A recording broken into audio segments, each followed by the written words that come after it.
नमस्कार, आप देख रहे हैं धौलपुर जिले की जनता का चैनल फर्स्ट ट्रैक और आपके साथ मैं हूं संदीप शर्मा। आज हम ठाकुर जी के दरबार में हैं। बोलो ठाकुर जी महाराज की जय। लाडली जगमोहन मंदिर धौलपुर मचकुंड के महंत कृष्णदास जी ने अभी हाल में शादी रचाई है।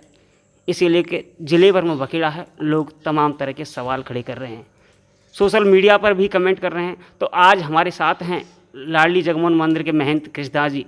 उनसे बात करेंगे कि आखिर क्या कारण रहा कि उन्होंने शादी का फैसला लिया और एक ब्रह्मचर्य जीवन में से अब दाम्पत्य जीवन में गए हैं। नमस्ते महाराज जी। राधे राधे। बोलो ठाकुर जी महाराज की जय।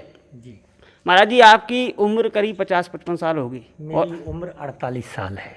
आप धौलपुर के बड़े प्रतिष्ठित और अच्छे महंत हैं जी। और अब तक आप ब्रह्मचर्य जीवन में रहे। अचानक ऐसा क्या हुआ कि 48 साल की उम्र में आपने शादी की है? 31/8/83 को श्री कृष्ण जन्माष्टमी के दिन इस मंदिर के स्वर्गीय महंत रामकिशोर दास जी का निधन हो गया। उनके बाद उनका यहाँ कोई वारिस नहीं था। जब मेरी अवस्था 11 साल की थी और उस समय मुझे यहाँ समाज ने सरकार के द्वारा नियुक्त किया, जिसके बाद में 1984 में राजस्थान सरकार ने विधानसभा में एक विधेयक पारित कर ये निर्णय लिया कि मंदिरों का जो शोषण हो रहा है या मंदिरों की संपत्तियां नष्ट हो रही हैं वह महंतों के कारण हो रही हैं। तो उन्होंने इन मंदिरों को गद्दियों को ख़त्म करते हुए सुपुर्दगी श्रेणी में ले लिया और विधानसभा में कानून पास करके एक सुपुर्दनामा लिया गया, जिसमें ये था कि सरकार की संपत्ति मानते हुए आप मंदिर का संचालन करेंगे, सरकार के पूरे निर्णय को आप सहयोग करेंगे। जो 100 रुपये के स्टाम्प पे सुपुर्दनामा लिया जाता है राजस्थान सरकार द्वारा, तो मैंने ज़िले में सबसे पहले वो सुपुर्दनामा दिया। बाकी 21 मंदिर सुपुर्दगी में आए थे।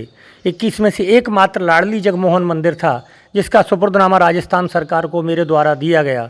बाकी सभी मंदिर न्यायालय में गए, विवाद चले, केस हारे जीते, चलता रहा, लेकिन मैंने कभी ये परवाह नहीं की, क्योंकि मैं ठाकुर जी की संपत्ति को, राजस्थान सरकार की संपत्ति को कभी अपनी नहीं मानता। तो जब सरकार का ये निर्णय था कि ये राजस्थान सरकार की संपत्ति माने, तो मैंने ज़िले में सबसे पहले ये निर्णय लेते हुए सुपुर्दगी का सुपुर्दनामा भर दिया और सरकार ने स्वीकृत करके मुझे इस बात के लिए अधिकृत कर दिया जिला कलेक्टर महोदय और आयुक्त देवस्थान विभाग द्वारा कि लाडली जगमोहन नाम की जो राजकीय सुपुर्दगी श्रेणी का मंदिर है उसका संचालन आप करेंगे। और उस दिन से लेके आज तक यहाँ पर कोई भी महंत गद्दी नहीं है जिसको आप गद्दी कह सकते हैं। महंत गद्दी 1983 से पहले हुआ करती थी। अब तो ये राजस्थान सरकार की संपत्ति है, किसी महंत के बाप की जागीर नहीं है। नहीं तो महाराज जी, किसी को इस आपत्ति इस बात पे नहीं है कि गद्दी किसकी है, किसके नाम है मंदिर और क्या है। लोगों को आपत्ति, मतलब लोग जानना ये चाहते हैं कि आपने अब आके शादी क्यों की है। सिर्फ कुछ कारण ऐसे होते हैं। कुछ समय पहले जो तृप्ता जी आई और इन्होंने जो है यहाँ पे मुझे डॉक्यूमेंट किया, क्योंकि ये नमामि गंगे प्रोजेक्ट में काम कर रही थी। जब यहाँ ये 2-4 बार आई तो इनको ये लगा कि ये पुष्कर से भी अच्छी जगह है, इसका विकास होना चाहिए, क्योंकि इनका एक लगाव था। इनकी माँ की सरकार राजस्थान सरकार में सर्विस है, तो दिल्ली से यहाँ आकर इन्होंने एक लगाव के रूप में देखा कि ये इस तरीके की अमूल विरासत वैसे ही पड़ी हुई है, तो इसका कुछ विकास किया जाए। तो इन्होंने मेरे से चर्चा की, मेरी एक डॉक्यूमेंट्री बनाई। उसके बाद में कहा, गुरुजी इसमें तो बहुत कुछ हो सकता है। तो मैंने कहा बहुत कुछ हो सकता है, तो मेरे हमेशा प्रयास ये रही कि मुख्य रूप से धौलपुर की पहचान तीर्थराज मुचकुंद के रूप में की जाए।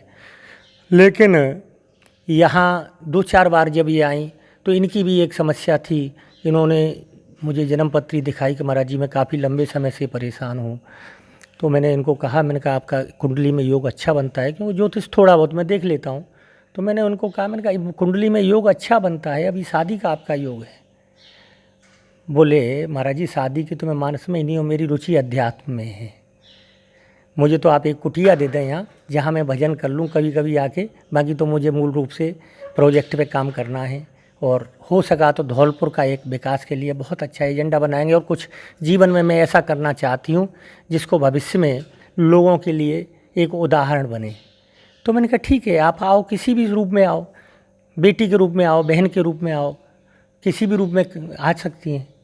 तो इन्होंने कहा महाराज जी बहन के रूप में, बेटी के रूप में लोग विश्वास नहीं करेंगे, इसलिए रिश्ता केवल एक ही बचता है, हम आप किसी भी तरह रहें, लेकिन सामाजिक दृष्टि से सम्मान आपका और मेरा दोनों का ज़रूरी है।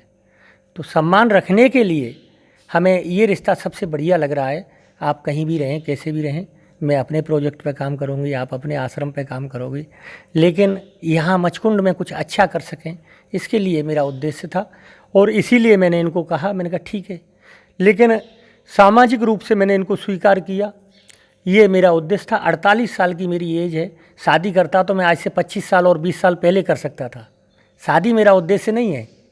नहीं, लोग सामाजिक व्यवस्था पे भी सवाल उठा रहे हैं। लोगों का कहना है कि आप ब्राह्मण हैं और जो आपकी जो पत्नी है वो दूसरे समाज से, इस पर क्या कहना चाहोगे? नहीं, आज भी लोग अगर जातिगत आधार को मानते हैं तो सरकार को अपने निर्णय बदल देने चाहिए।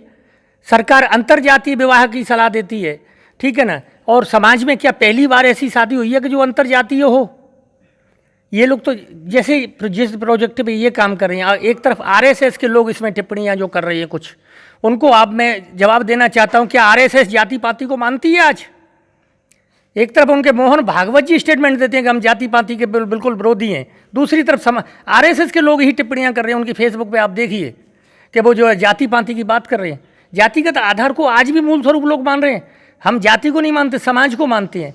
हमारा एजेंडा केवल धर्म को ऊपर उठाना है।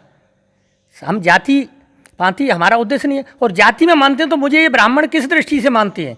मैंने 1983 में समाज छोड़ के मंदिर को ग्रहण कर लिया, मेरा तो एक तरह का संन्यास हो गया, ठीक है ना। तो मैं ब्राह्मण किस जाति से हुआ? किस आधार पे मुझे ये ब्राह्मण मान रहे हैं?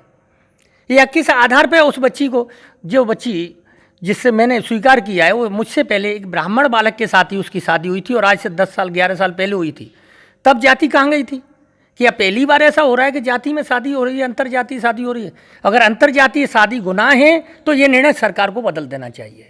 आपकी ये जो शादी को लेके जो प्लानिंग है काफ़ी पहले से चल रही होगी, तो ये कब से चल रही थी और कैसे, मतलब कैसे हुआ? बिल्कुल कुछ नहीं, सडनली ये सब कुछ 10-15 दिन के भीतर ही, जब मतलब 2 महीने से ये मेरे संपर्क में आई, चर्चाएं हुई, इन्होंने कहा कि मैं इस पर विकास के लिए कुछ करना चाहती हूँ, इसका प्रोजेक्ट बनाना चाहती हूँ, यहाँ वो भी होना, संग्रहालय भी होना चाहिए, एक अनाथ आश्रम भी होना चाहिए, वृद्ध आश्रम भी होना चाहिए। तो मैंने इनको कहा, मैंने कहा मचकुंड में काफ़ी मंदिरों के जीर्णोद्धार हो रहे हैं और वो जीर्णोद्धार होने के बाद जीर्ण शीर्ण होकर खाली हो जाते हैं, क्योंकि वो बन तो जाते हैं लेकिन उनमें कोई भी रह नहीं रहा है, कोई वो नहीं हो रहा, तो वो जीर्ण शीर्ण हो रहा। तो मैंने, आप काम करो मेरे पास, मैंने कहा मैंने एक समिति भी बना रखी है मंदिर की, और मंदिर की समिति में आपको ऐसी जगह दे देंगे कि आप उस पर निर्णय लेकर अपना काम करते रहेंगे, तो थोड़ा मंदिर का भी विकास होगा और धार्मिक स्थल का भी विकास होगा, लोगों को भी रोजगार मिलेगा, कुछ असहायों का सहारा भी बनने की कोशिश करेंगी।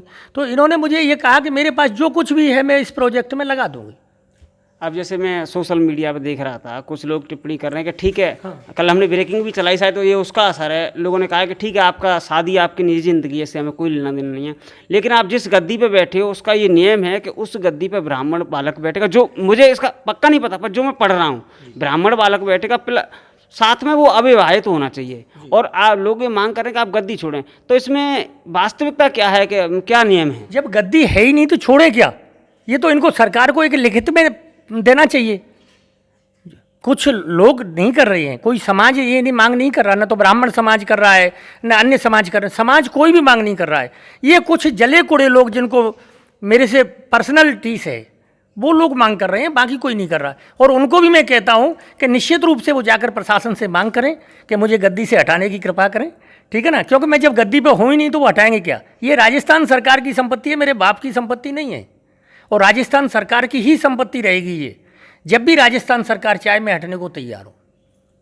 और कोई आपके मन में ऐसी बात हो जो हम सवाल के रूप में नहीं पूछ पाए? धौल पर आपके, मैं समझता हूँ सैकड़ों हजारों आपके फॉलोअर्स हैं, शिष्य कह लो, वो हैं, उनके लिए, जिले के लिए कुछ कहना चाहते हो तो आप बताएं। मैं हर समाज के साथ हूँ, हर वर्ण के साथ हूँ, हिंदू धर्म के साथ हूँ और धार्मिक आस्थाओं के साथ हूँ, ठीक है ना। अगर मुझसे किसी को कहीं भी पीड़ा हुई हो तो उसके लिए मैं वास्तव में क्षमा प्रार्थी हूँ। और मैंने तो कोशिश ये की कि जो जहाँ शादी की उनको भी, ये मैंने कहा ये मचकुंड के विकास में मेरे लिए एक नींव का पत्थर साबित होंगी। जैसे आपने सभी तरह से हमेशा मचकुंड के विकास का सोचा, वही उद्देश्य मेरा आज भी है। बुढ़ापे में शादी करना कोई उद्देश्य नहीं होता। 48 साल की मेरी एज है, ठीक है ना। 1973 का मेरा जन्म है, तो ऐसा कुछ भी नहीं है कि मैं आज भी शादी कोई पारिवारिक सुख के लिए कर रहा हूँ या मैंने अपने परिवार को बुलाया हो, कोई वो किया हो। मेरा उद्देश्य केवल एक ही था कि मचकुंड का विकास होगा। जब इनका यहाँ आना जाना रहेगा तो निश्चित रूप से यहाँ कुछ अच्छा करने के प्लानिंग में हम इनका सहयोग ले सकेंगे। बहुत बहुत धन्यवाद महाराज जी हमारे साथ बात करने के लिए। ये थे लाडली जगमोहन मंदिर के महंत कृषदास जी, जिन्होंने शादी को लेके अपने पूरे विचार समाज के साथ सामने रखे हमारे चैनल के माध्यम से। मैं समझता हूँ लोग इनके विचारों को स्वीकार करेंगे।